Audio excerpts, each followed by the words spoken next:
Thank you. Glad to be here. Again, my name is Taniguchi. I'm with the California Department of Fish and Game.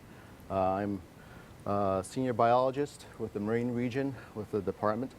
And a lot of my time in the last couple of years has been spent on a fishery consideration process for San Miguel Island, and specifically for red abalone. And that's what I'd like to talk to you about tonight, is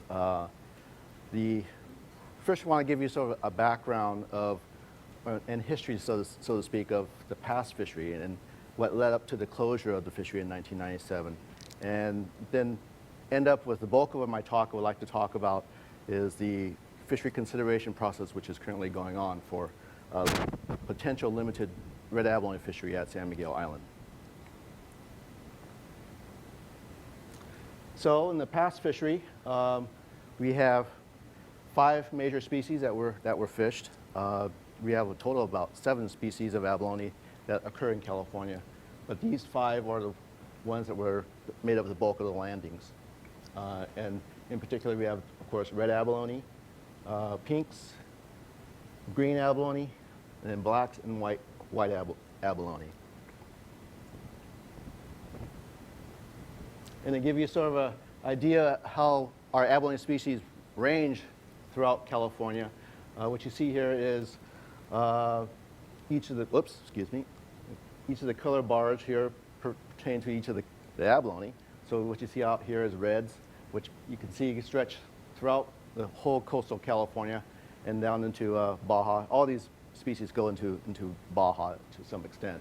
The hashed marked red down here bar mainly means that in Southern California, since we have a little bit different regime and red abalone tend to be a colder water species, you only see reds in certain areas of Southern California, mainly in areas where you see cold water upwelling, particularly like at San Miguel Island. The next bar is black, which also covers most of California, and that's mainly found in the intertidal, our shallowest dwelling species. And then the other 3 are the pink, green, and white, which are predominantly all Southern California species. And their northernmost range is usually no further than Point Conception. So if you look at the past fishery, what you see here is a graph of the overall landings of abalone from the commercial fishery. And the reason why we use the landings from the commercial fishery is that their particular fishery, they're required to report their landings and their catch at the port. So there is also another component to the past fishery, which is the sport or recreational fishery, but we have very little information about the actual take of abalone taken in that sport fishery. So what you see is the commercial fishery spans throughout most of the past century. We do have most of the modern landings go from 1942, the wartime era, all the way up to the closure in 1997. And what you see is, if you can think about it in 4 sort of separate areas, this first part here is from 1942 on through about 1950-51. You see increased landings. And then the second period would be sort of a more stable period in the fishery where you see it sort of level off. And then starting about 1969, early 70s, you start seeing this steep decline, and then finishing up in the mid-80s to the end of the fishery, still a decline, but less of a slope of a decline. Now, if you look at if you break out I'll take questions at the very end, Paul, okay? If you break out the landings by species of that past graph, you see that predominantly reds and pinks made up the bulk of the fishery throughout the whole history of the fishery. And you see that in the first 2 periods, that predominantly it's pinks and greens being landed. And as they sort of decline, you start seeing the other species come into the fishery, the greens, the blacks, and the whites. And towards the end here, where you start seeing all these other species start to fade out, pinks as well fade out, and what you have left is what's carrying on the fishery at the end is is predominantly reds, and this is predominantly reds at San Miguel Island, part of Santa Rosa Island, and part of up to the north of us, the San Mateo coast, San Francisco County coast, and the Farallon Islands. So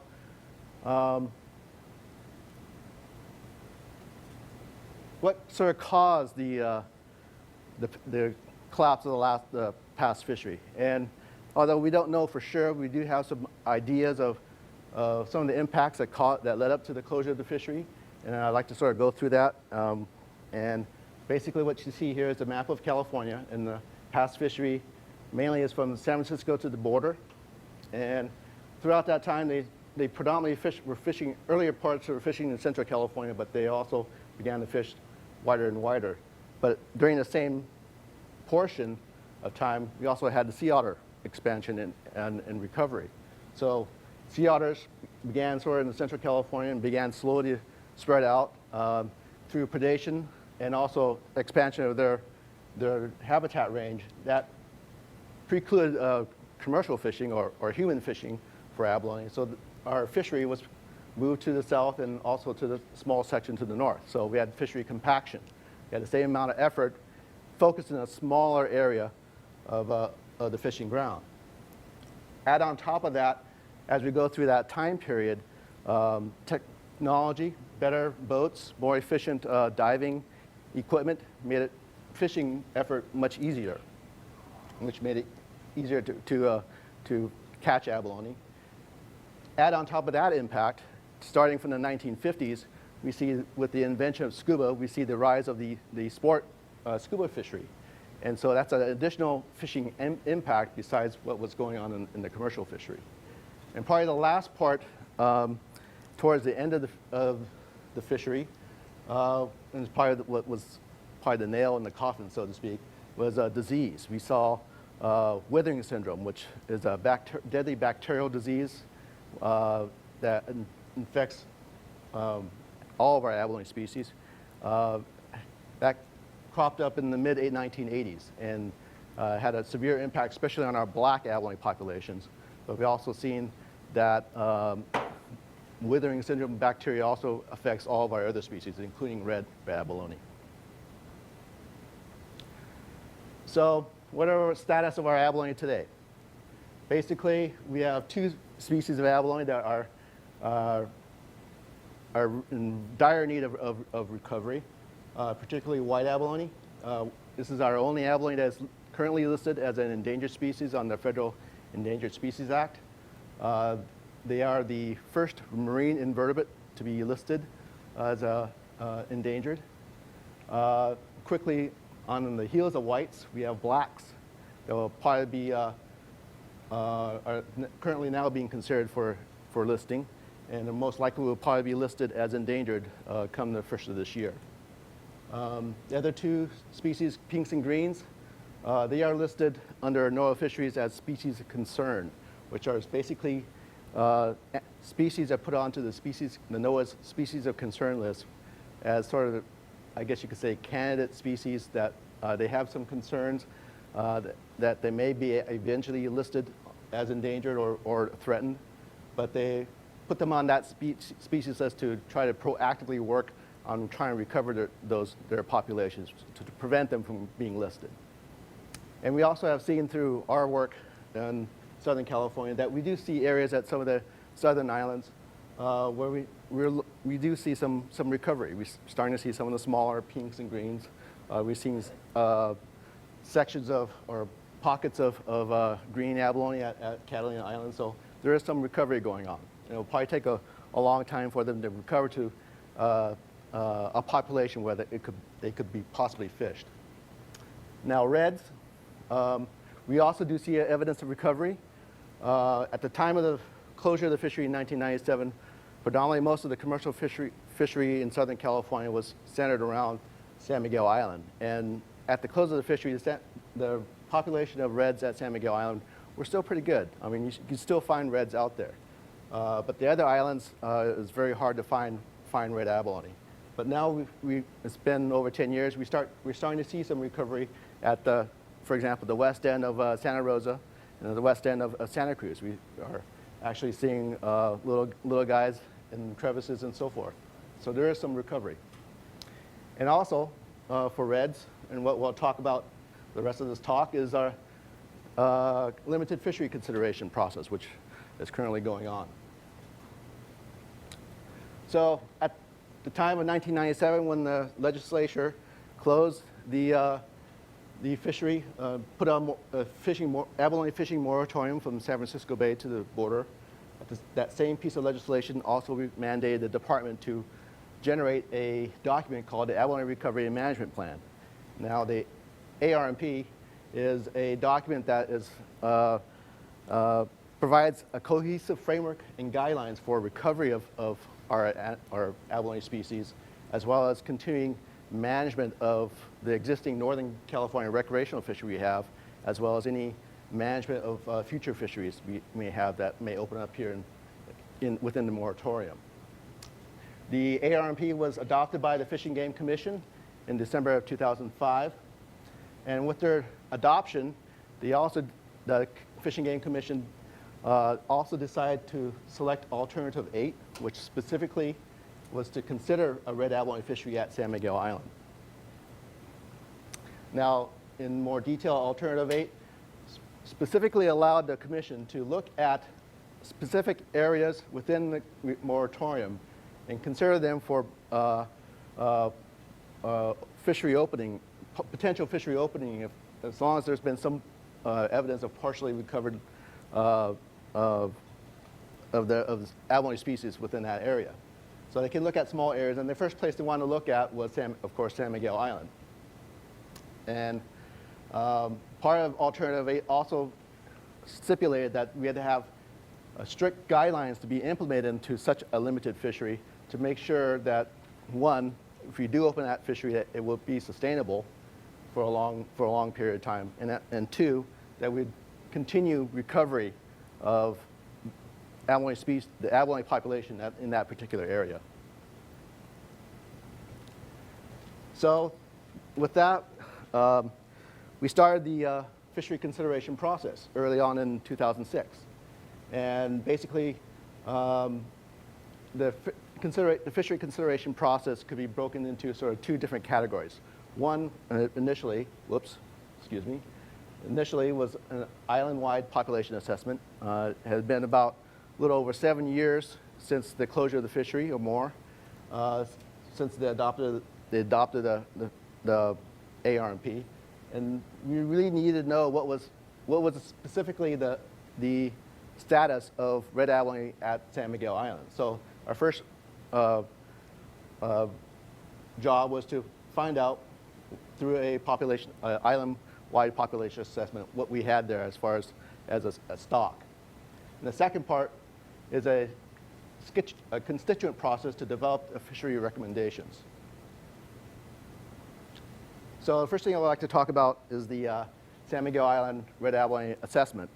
When the department first started out in this, we knew we could not do this alone by ourselves. With our given resources and manpower, we could not carry out such an extensive assessment of the island without some help. So we decided to apply a collaborative constituent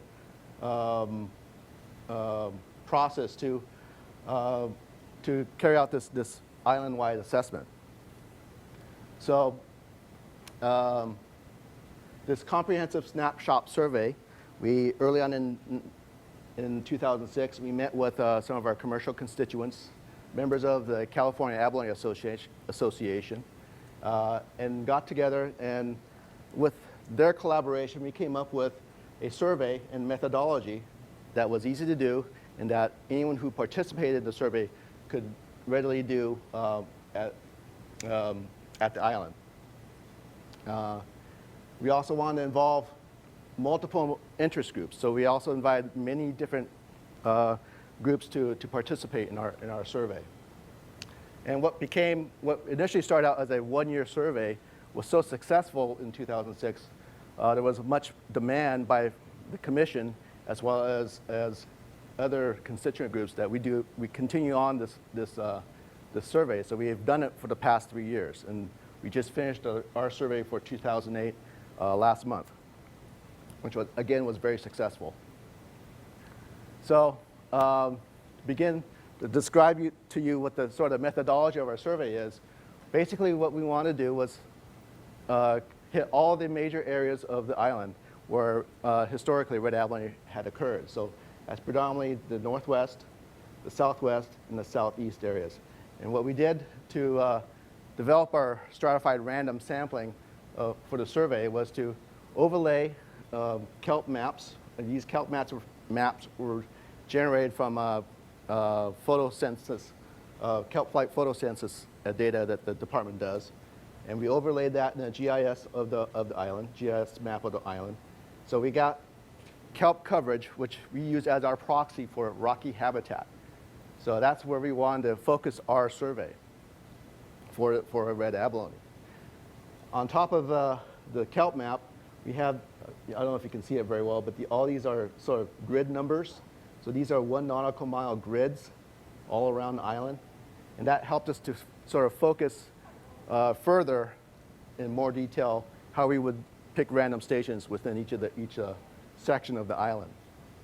So within each of the grids and the kelp cover, we had the computer randomly generate survey stations. And each one of these little dots are survey stations all around the island. Again, we only did these 3 zones. We did not sample the northeastern side of the island, mainly because historically there has not been that many very good population of red abalone on that side of the island. And also, most of this part of the island is now in a reserve. So again, we used a random stratified survey to pick our survey stations.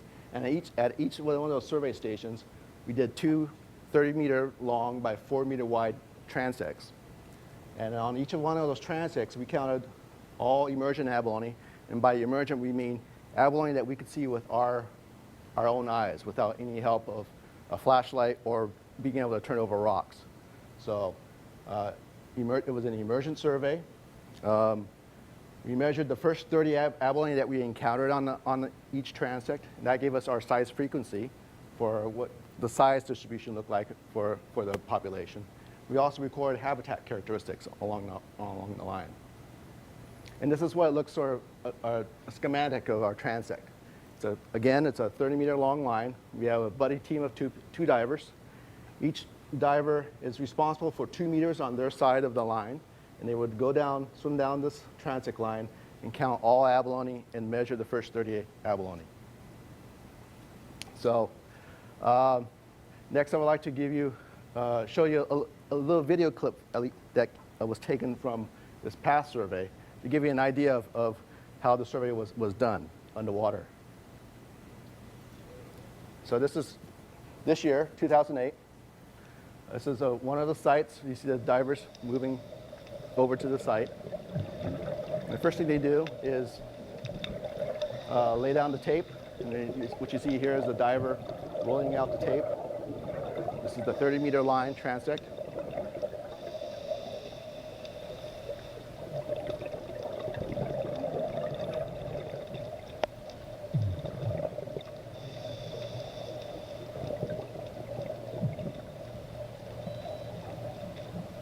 And here you see abalones on the bottom.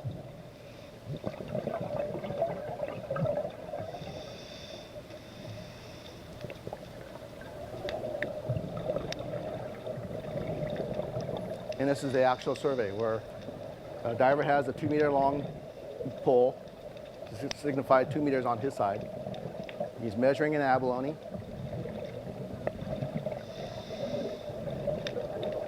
And then he's recording that information on our data slate.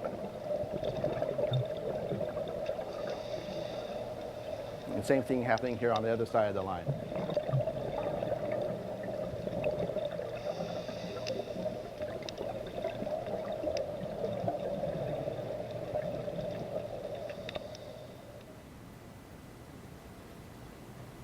So that gives you sort of an idea of how our survey is conducted in the water. Everyone worked very hard during the survey, going 3 to 4 dives per day, and each dive typically was a station, a survey station. Besides working hard underwater, you see a diver here measuring an abalone on a transect. There's a lot of work above water.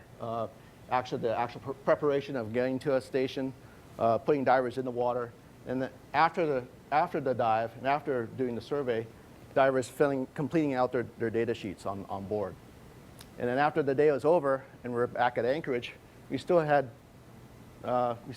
continued, I guess, sort of work. We had time in the evenings to conduct conversations further on how we would proceed with designing a limited fishery or talk about topics of the fishery consideration. While we were out there, we were also very fortunate to experience a lot of the wildlife of San Miguel Island. Again, our main target was abalone, but there are a lot of different flora and fauna that we see at San Miguel Island. And besides the hard work, we also have found time to have fun. So occasionally we were able to goof off a little bit. Now that's snapshot survey. Again, we did 3 years, and this is a list of, this is a list of all the groups that have participated in the past 3 years on our survey. And what you see here on this table down here is some of the results from our 2006, our first year of survey. So you see broken out by zone, the total number of area and transects that we covered, or area of transects. So total, we covered 48,000 square meters of bottom that we surveyed. And that equates to roughly 400 transects that were completed in the first year. In the first year, we had 52 divers on 10 vessels for 5 straight days at San Miguel Island. So it was a very major undertaking trying to coordinate that many people in one survey. And they encountered 5,695 abalone during the 2006 survey. Now, this is the number of abalone that were encountered on surveys for the 2006 survey by zone. So we see in the Northwest, we have the least amount, and in the 2 southern zones, we had the bulk of the abalone that we encountered. And we see this is what the average density for each of the zones. So since we saw less abalone in the Northwest, we only saw an estimate of 160 abalone per hectare, and the hectare is 10,000 square meters, or roughly 2.25 acres of area. And then in the Southwest, 1,600. In the Southeast, 1,100. And for the sizes, remember on each transect we measured the first 30 abalone. This is the size frequency by zone. And you can see that the Southeast and the Southwest, the frequency distribution is pretty similar, And what we have here to give you an idea of the sizes is the past fisheries recreational size limit and commercial size limit. And the recreational is 7 inches, which is 178 millimeters, and the commercial size limit was 197 millimeters, which is 7 3/4. So high percentage in the 2 southern zones were large animals that were of legal size according to past fishery size limits.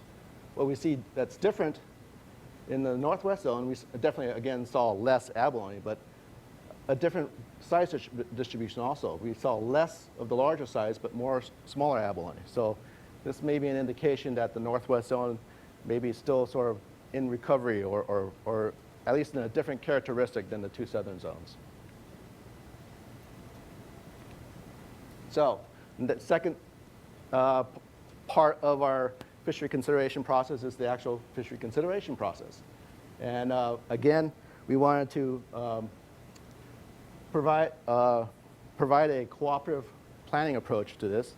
So we developed a constituent advisory group, and this was going on simultaneously in 2006 while we were planning a survey in 2006.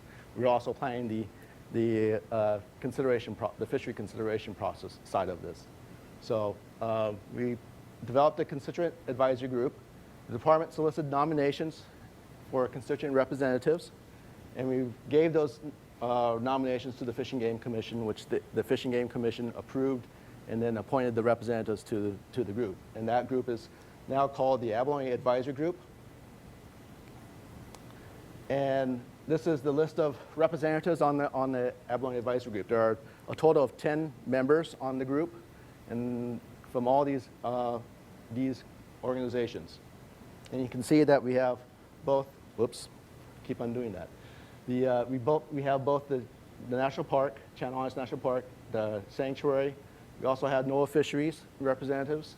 We also have CAA, members of the Commercial Abalone Divers Association.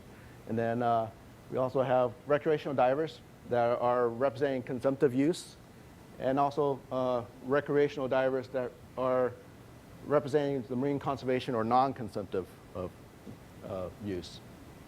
And then we also have scientific staff. So the AAG has a specific role, and their role is to provide recommendations to the department and the Fish and Game Commission on what a potential fishery may look like as far as management of that fishery. And what's also important to know is that they are not a decision-making body. They are not the body that will recommend that a fishery occur at San Miguel. That decision is in the purview of the Fish and Game Commission. And they have a specific charge, and they have 4 sort of planks to their charge.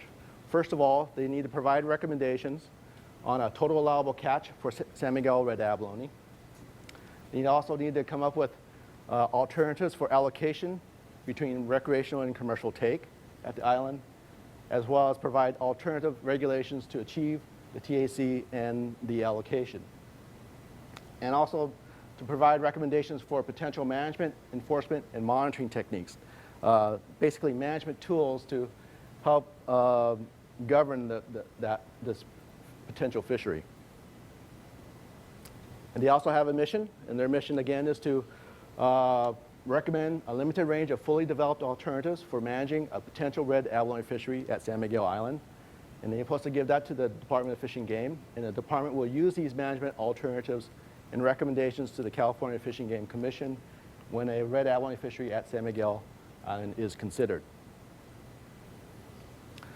So the AAG process, again, started in 2006. They had their first meeting by phone in August of 2006, which happened to correspond to be about a week prior to our first survey of the island. And basically, the process has gone on since that first meeting in August of 2006, and they are still meeting today. And basically, we could break down the AAG process into 3 sort of major milestones. First of all, they had this initial orientation and direction, and they figured out what they were going to do. And then they dove into the meat of, heart of what their role and charges are, and that was the development of alternatives, and at the same time, the development of the total allowable catch. So their initial orientation and direction, first of all, they needed to define the scope of their role and charges, and they did this by, within the first couple of meetings, set up ground rules. Since we had a wide, diverse set of representatives and different views, we wanted to make sure we had a precise ground rules that everyone respected what everyone said and brought to the table, and that all of our meetings were conducted in a civil manner. Also, to sort of jumpstart their thinking on their charges, we had them list their concerns in developing a limited fishery, and also of their concerns of the current process. And I'll show you a slide of that soon.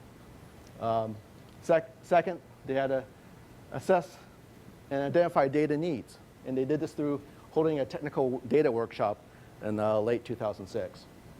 And then the last part of their orientation was to sort of get educated on fishery management basics. So they had learned their toolbox from what they can use or pull from to come up with recommendations for this potential fishery.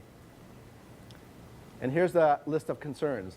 One of the first things they did in their first face-to-face meeting was brainstorm the concerns they have in the process. And you don't really need to memorize everything that's on this list, but I want to show it to you is just to give you the idea that this long list of concerns shows you that the people who were selected for this process had deep concerns and had thought a lot about what could possibly go wrong with the process or with a limited fishery. So they use this list to sort of identify things that they can work on and try to alleviate through their time during this process. And that second part is that they had a technical workshop, and the technical workshop was specifically run to provide a public forum where people could talk about the results of the first comprehensive snapshot survey. And they did that in a panel forum. They invited outside technical experts to give a different perspective of abalone fisheries in other parts of the world. And they came up with sort of identified data needs. First of all, they decided that they needed to create a separate panel to develop the total allowable catch, and that was to ensure that the total allowable catch was based on sound science.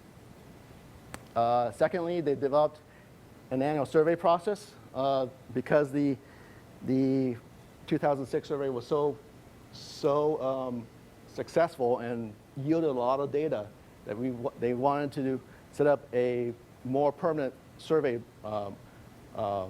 process. So that's what led to the 3 straight years of survey. But we also are planning for periodic surveys on into the future. Also, they determined other types of information that they needed to carry out their charges. And this included such things as looking at recruitment.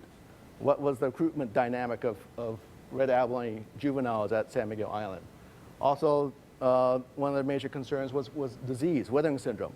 What would be the effect or impact of withering syndrome on red abalone at San Miguel Island, and how would that play into potential fishery in the future? So, the next thing after they went through their orientation and direction, they dove right into their alternatives development. And you can see that they've pretty much broken out into 3 sort of separate alternatives that they're working on. Now these are, again, commercial, recreational, and then a conservation alternative. They all are separate, but they also have some common threads. First of all, they all call for a total allowable catch. And all of them have some sort of comprehensive tag system so that they can track what's being taken legally. And this is basically, once the abalone are harvested, they are tagged with some particular tag, and that stays with the abalone all the way up until that individual abalone is consumed. So there's a paper trail of where this abalone ends up. Also, when they first started out on the development of these alternatives, they decided early on that they wanted to sort of make this sort of a menu type of format for the commission. So although these are distinct alternatives, there are elements to each alternative that could stand by themselves. So once they give these final recommendations to the Fish and Game Commission, the Fish and Game Commission has the option to pick different elements from each of the alternatives if they want to, rather than just picking one of these.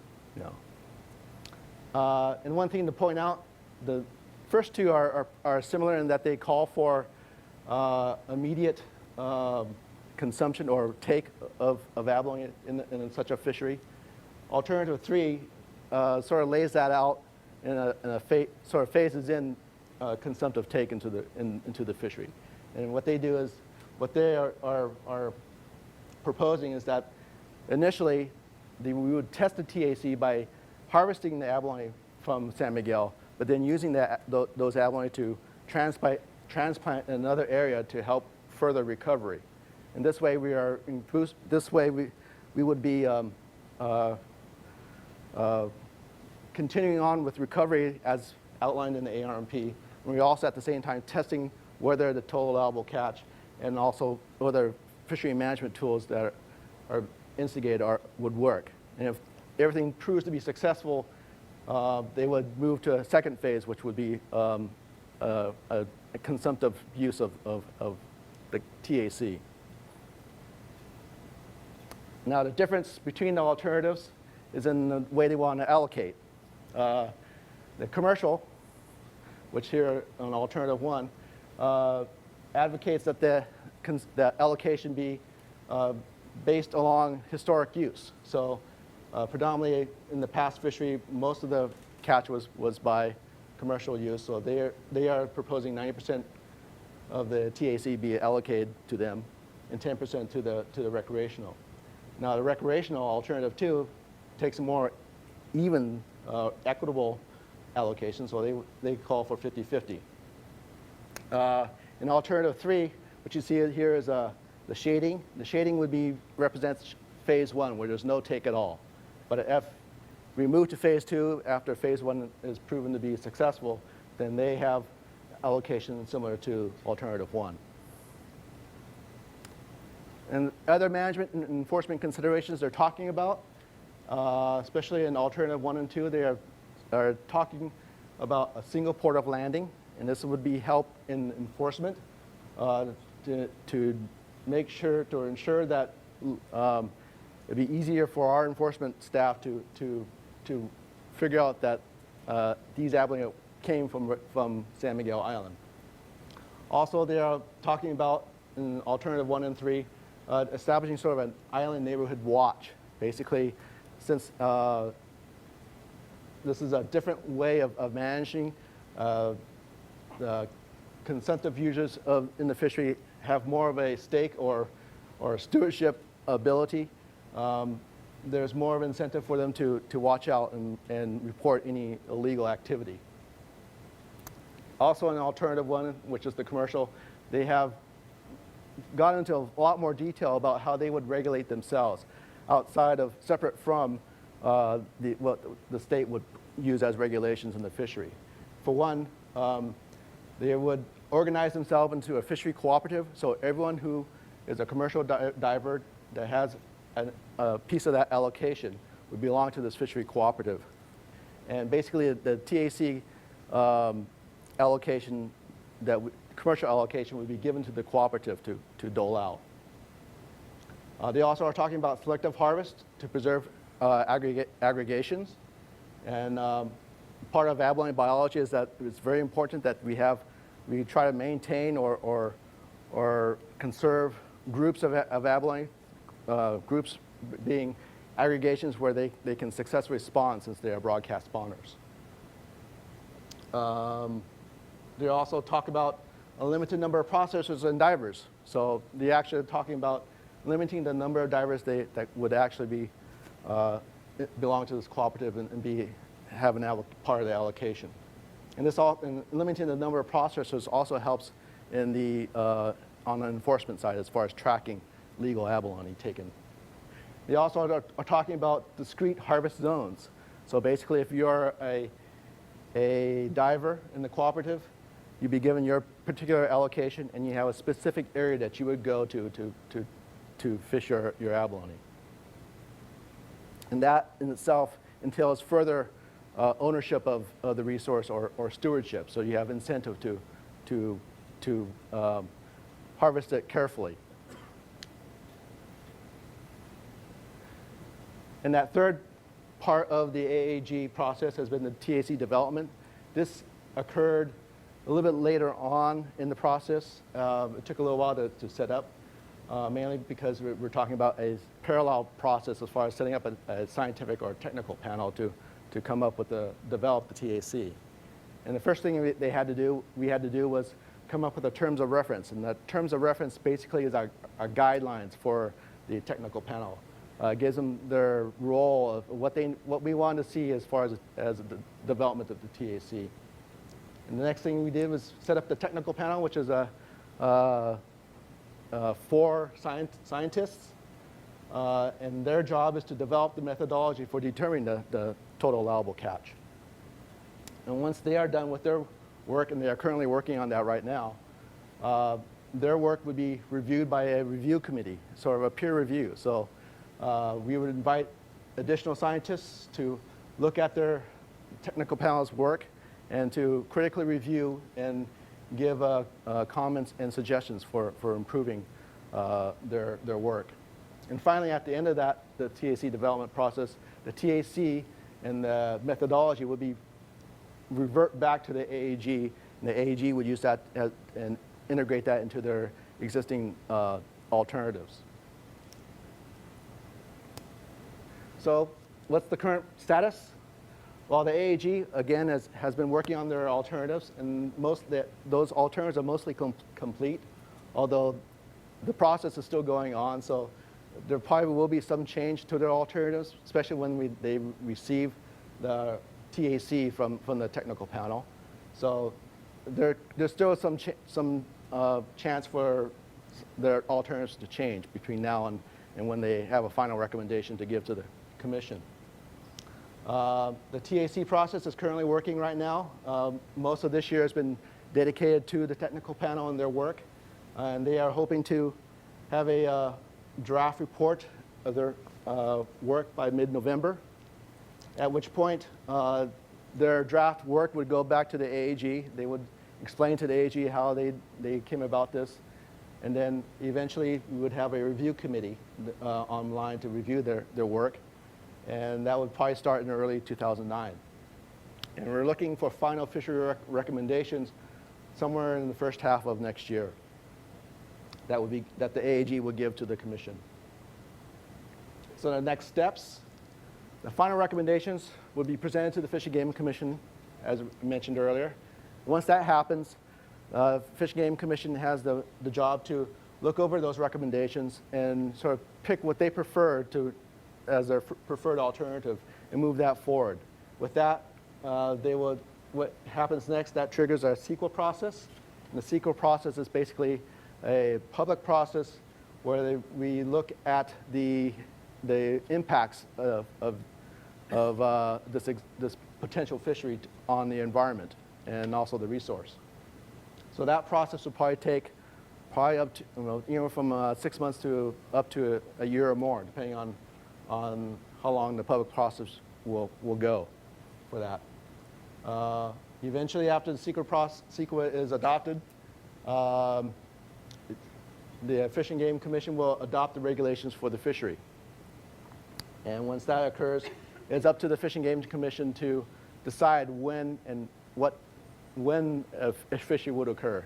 So basically, at that point, it's up to them to decide whether to move forward with a fishery in the near future or hold off for a little while longer. So.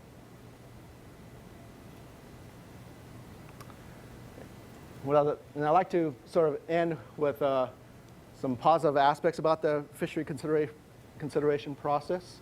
One, and probably the most important, is that we used a collaborative process where we involved constituents early on in developing fishery alternatives and how this potential fishery may look. This helped in giving them a sense of ownership of the resource and ability to say that they had a hand in developing this fishery and trying to ensure that it would be such a fishery would be a success. The process has been comprehensive so far. We try to cover all the angles, try to address as many of those concerns from that list that I showed you at the beginning of this. And we did pretty well. And also, the last positive thing is it's been an adaptive process. As more information has been fed into this process, we've been able to adapt our work and change the alternatives to accommodate the new information that we get. So that's pretty much it. I have some acknowledgments. I'd like to thank the Channel Islands National Park as well as the Sanctuary for inviting me to do this lecture. I'd also like to really thank all survey participants, especially Truth Aquatics. Truth Aquatics helped us out a lot on every survey that we had the conception out there to house people and feed people. I also like to thank the members of the AAG. They have worked pretty hard and without any compensation, and especially through a process that has taken a little bit longer than we originally thought. And lastly, I'd like to thank all these people here for the photos that I used in this presentation. All these people were involved with the survey and all brought their cameras, and at certain times or whenever they had a chance, they took pictures of people doing the survey and as well as the wildlife of San Miguel Island. For more information about the ARMP, you can go to this website. It's on our fishing game website. And if you want to contact me, have my email and my phone number. And that's all I have, and thank you very much.